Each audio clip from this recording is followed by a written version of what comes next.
open system is normally dynamic. Dynamic because of continuous changes between the elements.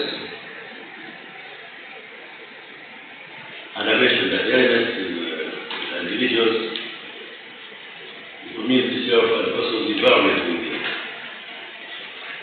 And these changes bring about that dynamism, the dynamics of the system actually are generated by changes in these elements. And it does help you to understand why problems arise and why sometimes situations don't work the way they're supposed to. And also, why do children respond differently to similar environment? I've always wondered how. Right? It's a question that we'll be asking you. Same time, same classroom, same lecture, same material, but how is it? Why? Notice.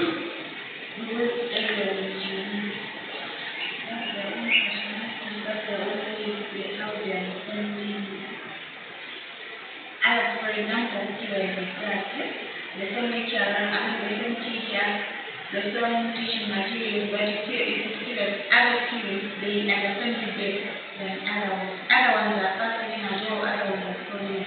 It just depends on how they maybe or maybe others, they take time, they make for putting the intelligence. Wow, they are slow learners. Wow. We'll take it as there, but someone will take it as there, but it's not in the region, but I'm okay. Because my son is going to that intelligence. No, there's not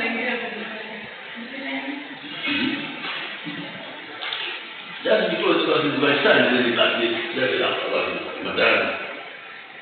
Madame, yes, or last day. That was possible. I'm so bad behind them. Anyway, but I understand what you mean. There's such things where the traits take after probably the parents and whatever it is or something like that. So that is it. But I think what I'm trying to drive up here is that when you look at wherever the systems here, right? And often observe that changes happen and also that individuals can respond differently to similar problems. And that, as you put it, would be biological, right? And also, when you look at my diagram, which I always use there, is the way we are able to manage our thoughts and also our mind is able to manage certain things and things like those. So yes, you could be, I've come across types of people or students. There are usually two types of students or categories of students. If I were to ask you here, a simple question. If the university gave you an option, what do you choose? If it gave you an option, one, to write an exam,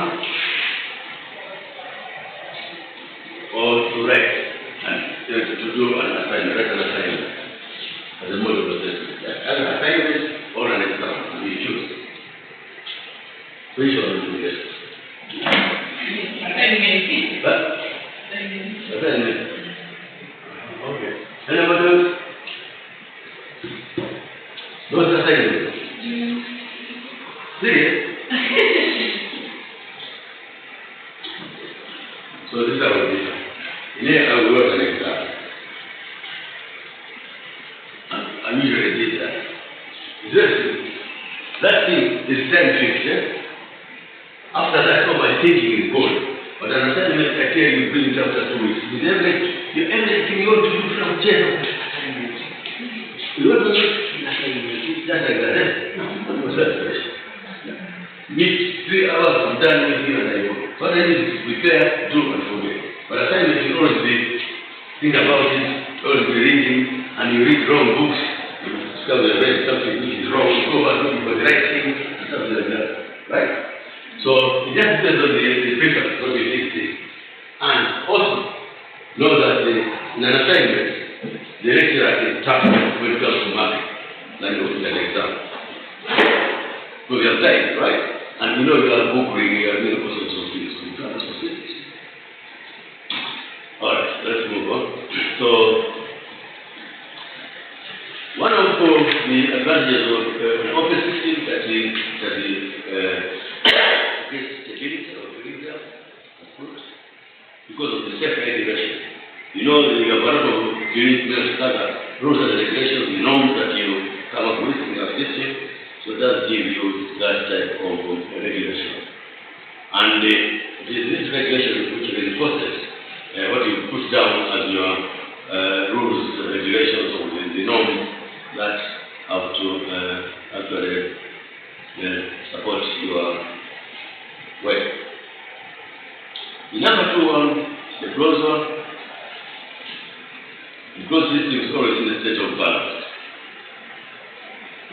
because the elements are static, they are not dynamic. So there is no influence because usually for a system to be dynamic sometimes they are so because of external influences, and the closed system don't get any influence from outside, so it makes it stable and cannot actually change the elements anyhow. And usually this system has boundaries. This is a good question. State the difference between the open system and the closed system and state their characteristics. It's a good question, but it's a cheap question. Yeah?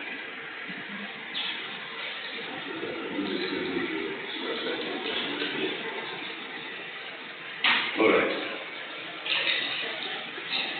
So most closed systems are usually like in certain institutions, for example, prisons and things like those, where you are all enclosed and the boundary don't get in anyhow, don't get out anyhow, and therefore it is very stable because there's no external influence to disturb that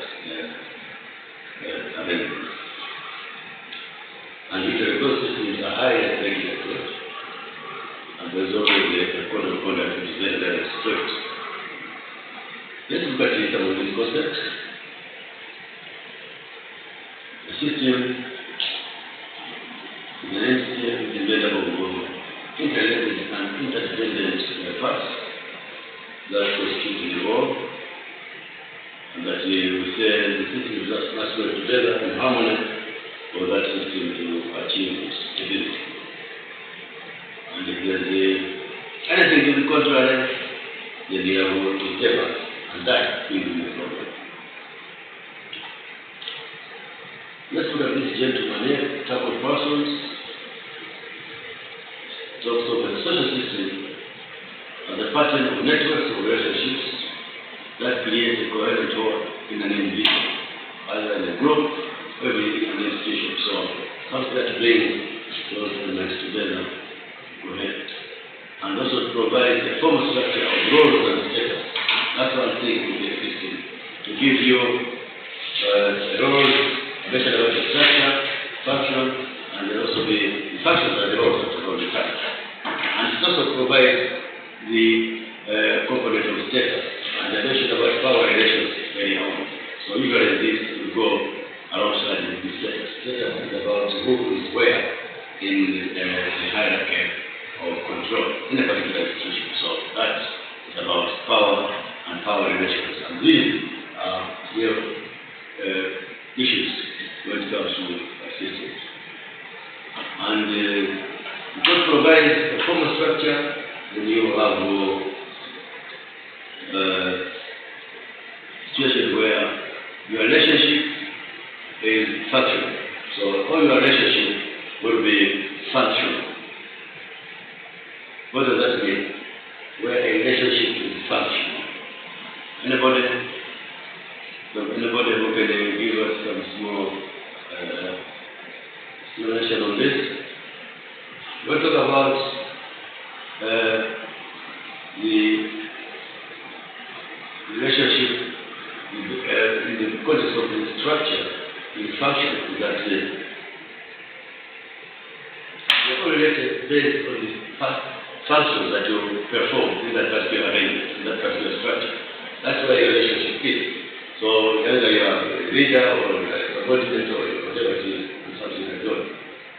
And also that type of structure and the relationship using that unified entity, and also it gives you a pattern of relationships.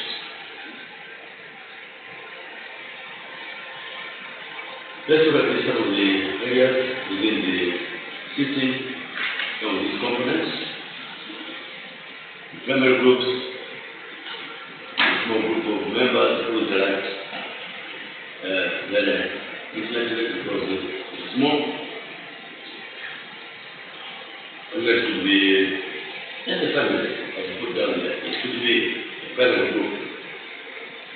That's why it provides primary socialization, right? So the family is a primary group because, and that is why it does provide that function, basic function of the primary socializing agent, right? So to provide that. And the secondary groups, their relationship is based on the roles and also socialization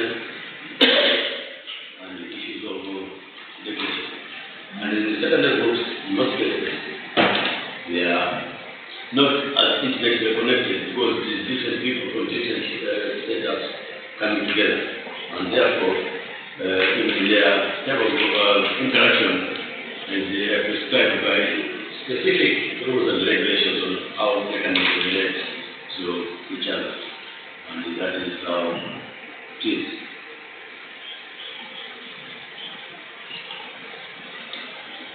So look at those. So we look at two types. Let's look at the components, and let's just look at a few concepts. Social structure is the layering, it's the layering of elements, which is based on the status, the roles that people play or individuals play, the type of networks, and also the type of society where these things occur. So, social structure has got a hierarchy, the status, the roles, and how you are related to your functions. Don't forget that in the social system, it's about the function, and those functions define that what type of system that is.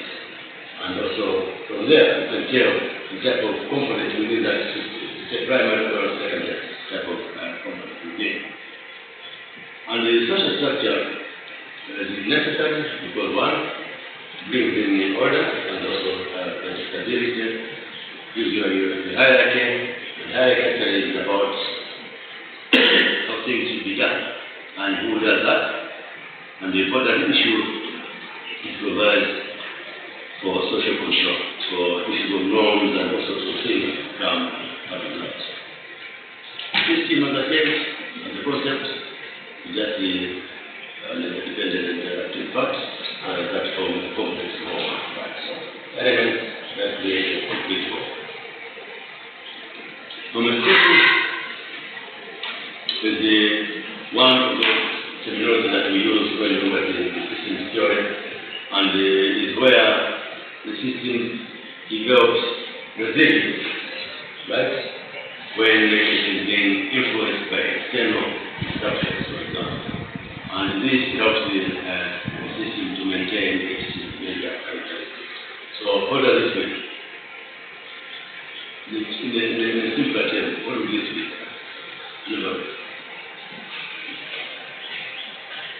System is able to withstand disruptions from external forces so that it has to maintain its characteristics.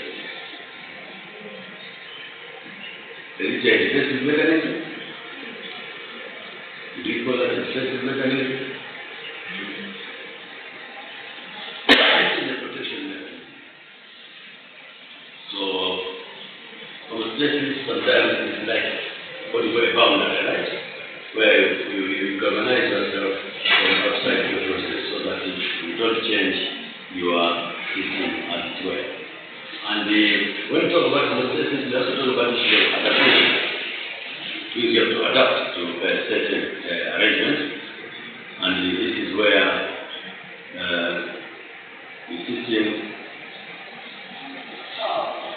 gets used to the changes that occur so that it still protects itself to enable it to achieve itself, not like the goal that it was originally set to achieve.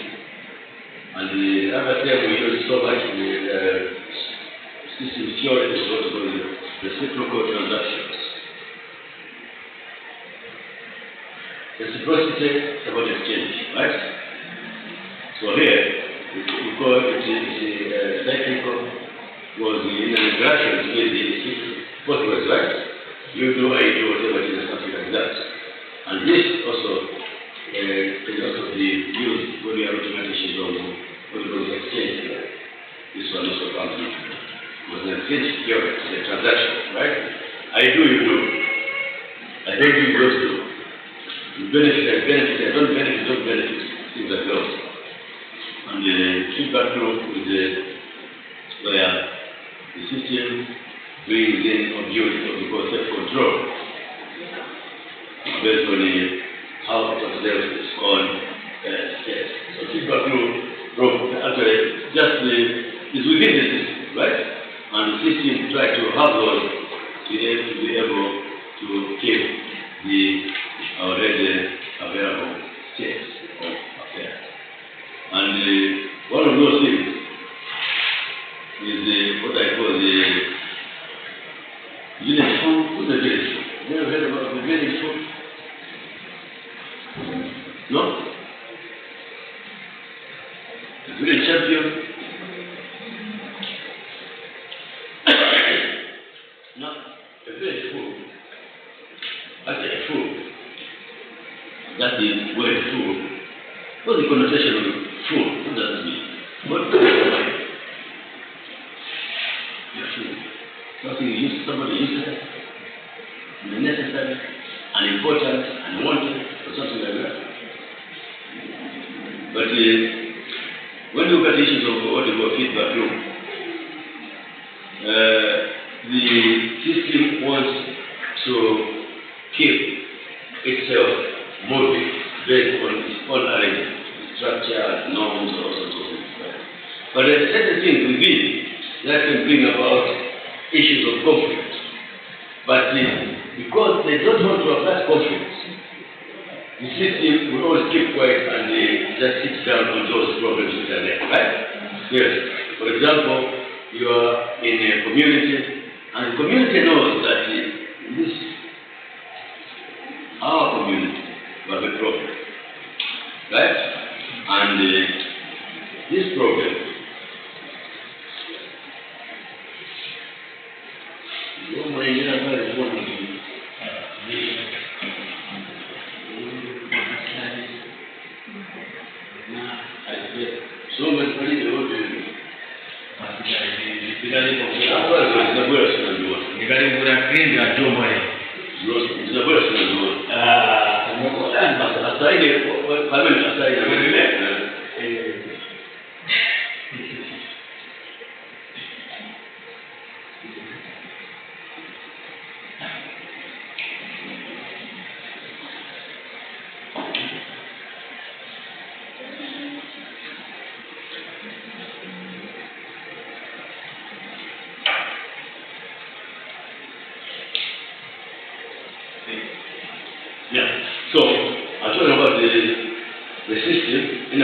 community, right? The community can know that there's a problem in that their system, and they want to avoid conflict, right? So they live with that problem. Just keep quiet about it and forget about it. Don't tell us something like that. Now, to get the feedback loop, sometimes to get the feedback loop here, because they want the system to help function, right? There's not a conflict. So they assume that everything is working well, but actually it's not. The system sometimes can be jerked to action through what we call the feedback loop, right? Feedback within the system. So within the system, there will be people who know that these things are not okay, but they keep quiet, right? So sometimes there will be a very good gentleman who just the society or the community looks at him or somebody just some food, and people the community don't eat. But what there is a very issue, someone doesn't care, I don't want that. Contrary to what the other people do, you go that very care. See what they don't say that. Come on, what is it? It's just normal. But things that he does, they need to themselves, right? Why? What? Did you get? No mind. How can you have no mind? That's not possible. Okay, so that guy will know that this community is really under pressure. Things are not working right. But everybody thinks things are working right. But yet, things are not working right. So, and if you are the what the jail, the sheets will be. No,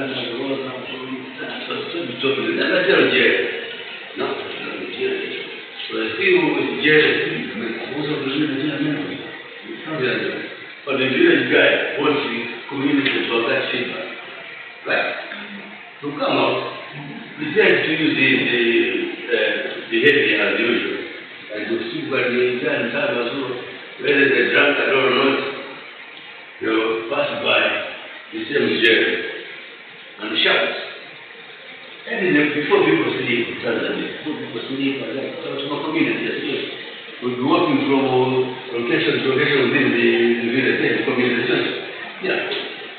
And jail, then because of many families that were sheep from super close, because of many years, and go to another household.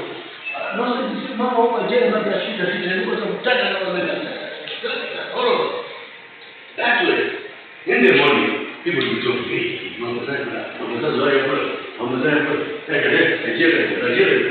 That thing would have been opened, right? And you start discussing. That's what we call feedback, right? Where somebody takes the courage to tell those things, no community about what this is. There, and people are not ready to talk about village food. So it becomes a village food. So village food becomes an important element within the system, right? It breaks out things that the system does not want to come out in the open, right? Or it will just be passing by the person. Pass by. The community is quiet. And people are going to be sleeping and will come from nowhere. Je ne suis pas bien. Watu mamuna. Waposa baba. Akaza kama ile banda bali sisi watu sisi kwa mambo kaje. Ana aso mambo huko sile na banda ile. Hadi mbona. Kama tunataka hii mambo ya hii. Ndio sasa tunaona. Those man are going to open up. Go to find out.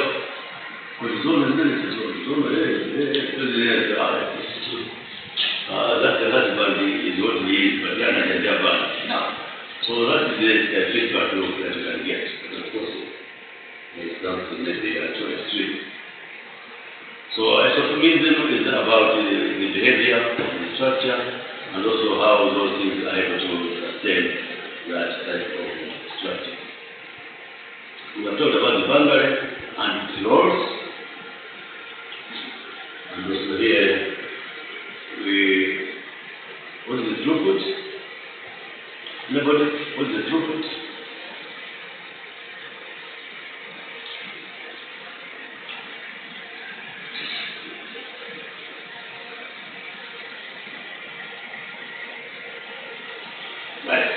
throughput is a process through which systems will act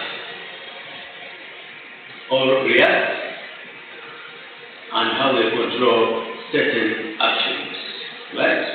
And also how they will direct such actions to other elements. That's how it is. In a simple way, a throughput is an intended outcome, right, from your originally planned outcome. You want to construct a road, for example, right? You bring in Chinese. What do you want? When you want to construct a road and you bring in Chinese to build the road, what do you expect to be your outcome? You want to build a road and bring Chinese to build a road. What do you expect at the end of the contract? A road, eh? So yes, that's your intended outcome. But between the end and the beginning, between when you commence work on that road and when you get your road ready, there will be certain occurrences in between. Those are throughputs.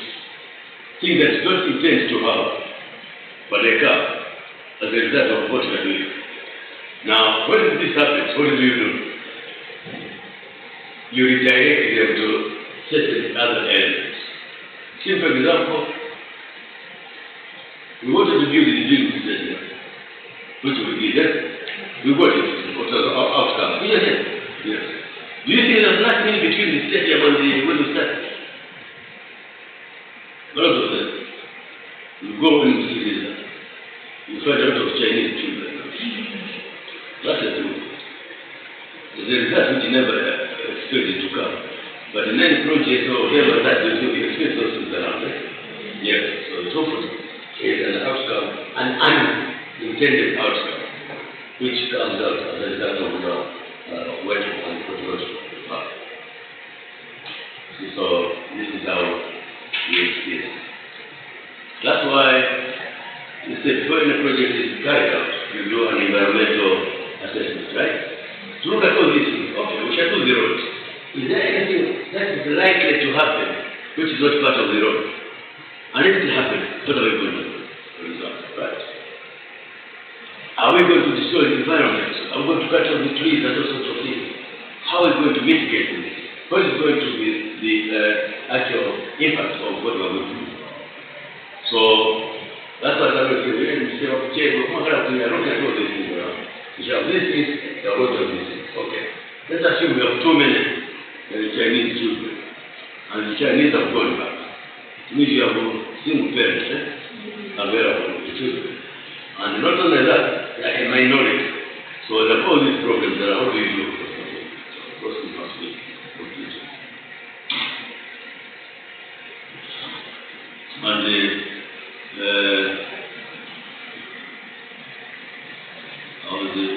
in the north, extreme north, massive.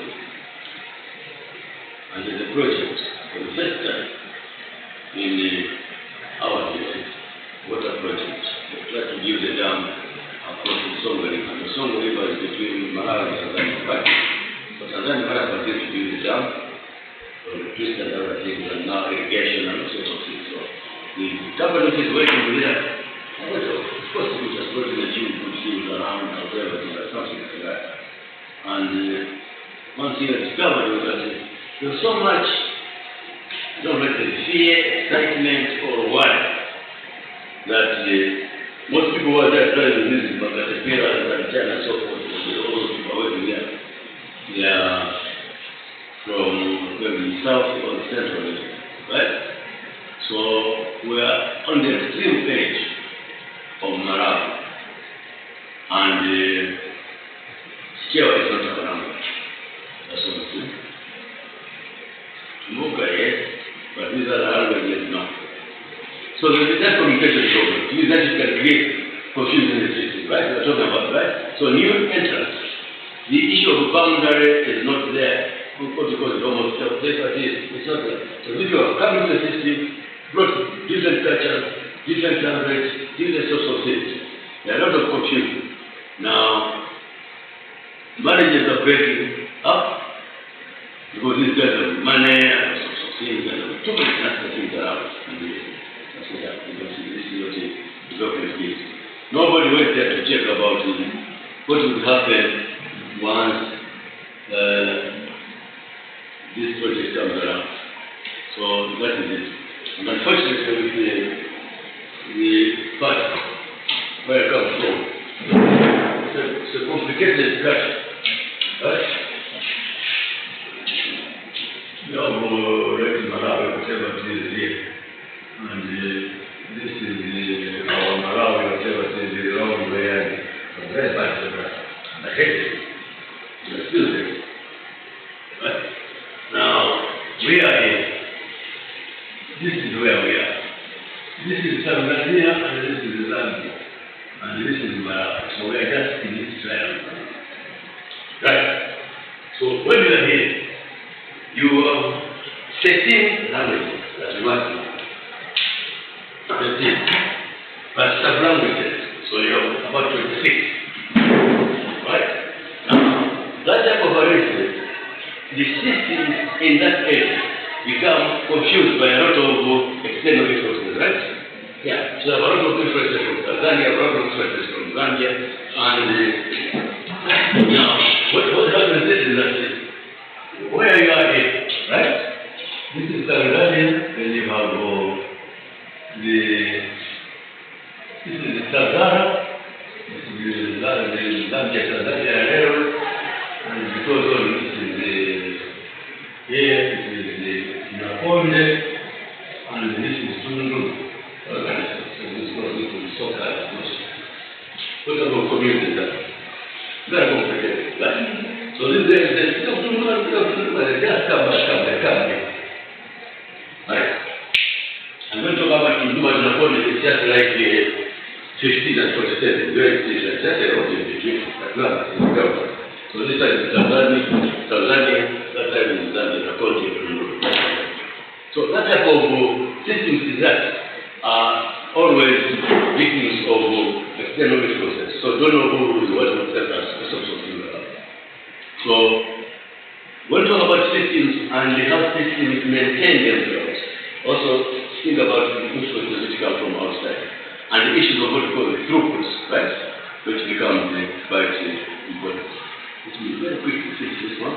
Elements are things that we mentioned, that we can measure and see and be produced. Let's look at the characteristics of the system. Systems have an organization, so they get organized and they're defined. There's the structure, the hierarchy of command, there's the interaction, how components work together or don't work together, but they still achieve their goal. There's interdependence, but there's no synergy from each other. To be functional, and then also the regulation, which are the norms, and also the maintenance. The maintenance of the system can either be through the dynamics, usually through the dynamics, and this way being instability or conflict and instability. So that's part of the characteristics of the system.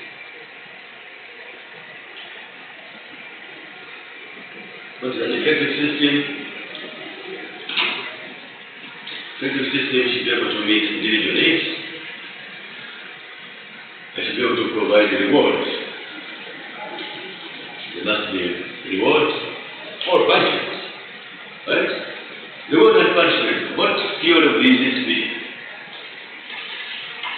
In your reward and punishment. What theory of these needs to be? Reinforcement, right? Yes. And from the reinforcement as well, you have expectations, right? Okay. And also, when we are dealing with families, where families have problems, we use the systems approach to look at that in the typical integration with our system is used as wholeness. How do you bring in the elements together to create that wholeness? The objective, what you want to achieve, is succeed. But what you must note that all systems have one very clear pattern, structure, and hierarchy. There's order, norms and regulations, there's balance, functionality, and dysfunctionality, and also vice versa. Here you can even have the vice versa. That's in order.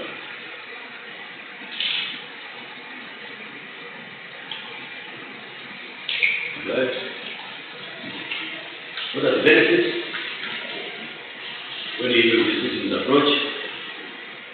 It accommodates different modes of intervention, right?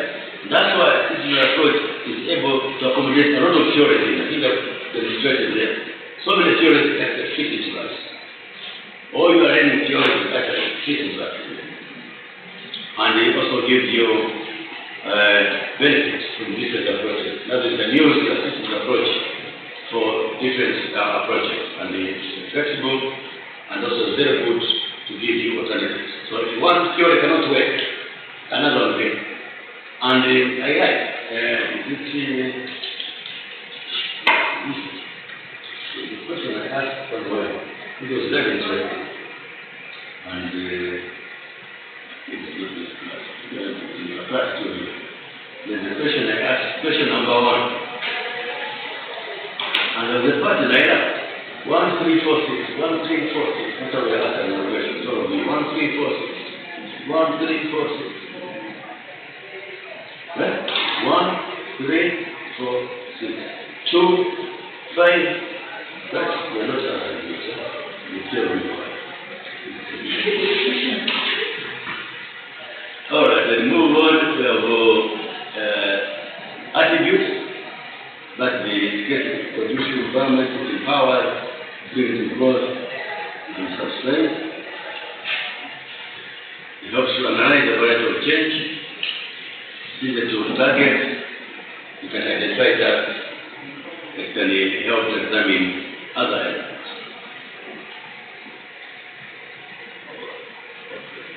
This is the different theory which you look at.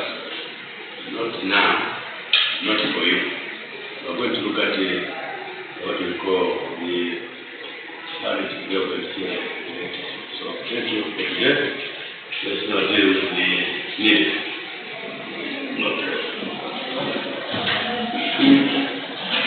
Alright, so let's see. One of the things I noticed that I'm very angry about is those people do know sometimes our registration number. What is the problem? It's exam fever, carelessness, or is it negligence? Exam fever.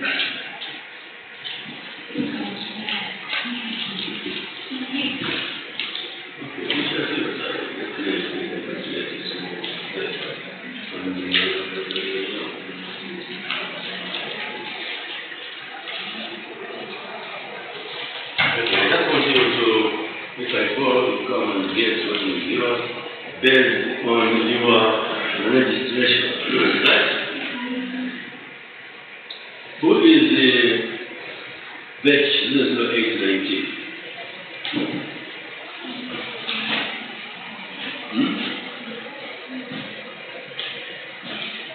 You don't have 19? Who do we have who is 0822?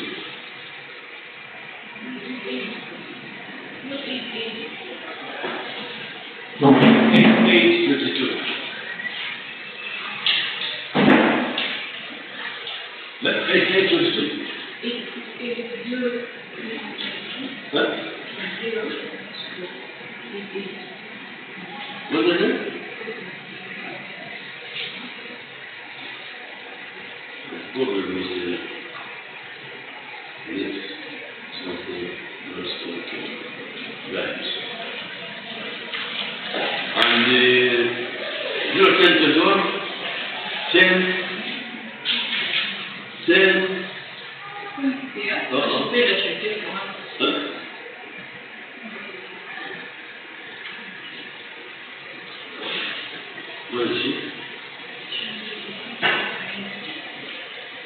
2021.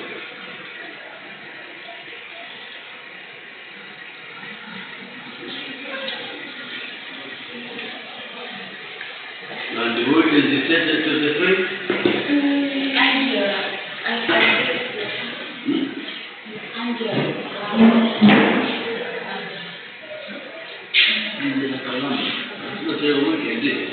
No?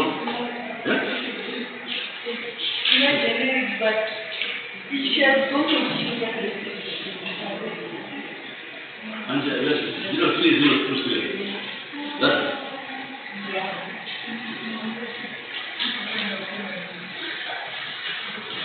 And 0423.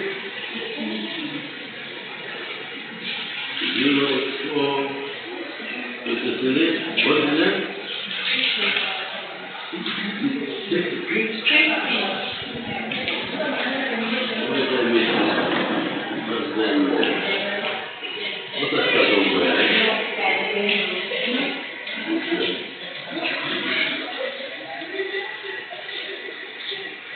And 0723. 0723.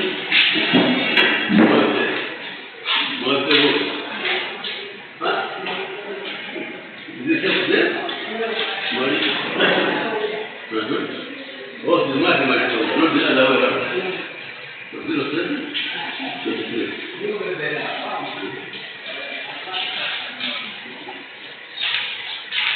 0221. Yeah. Huh?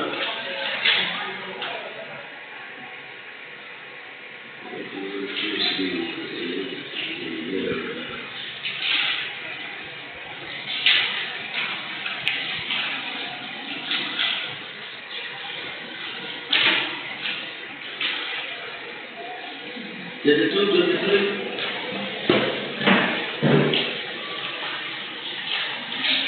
Yes. Huh? 32, 33. 032. You?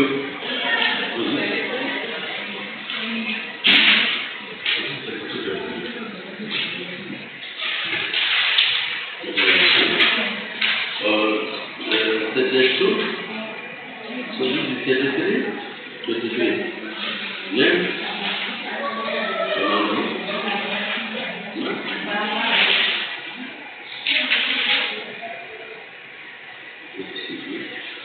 And who is 32, 23?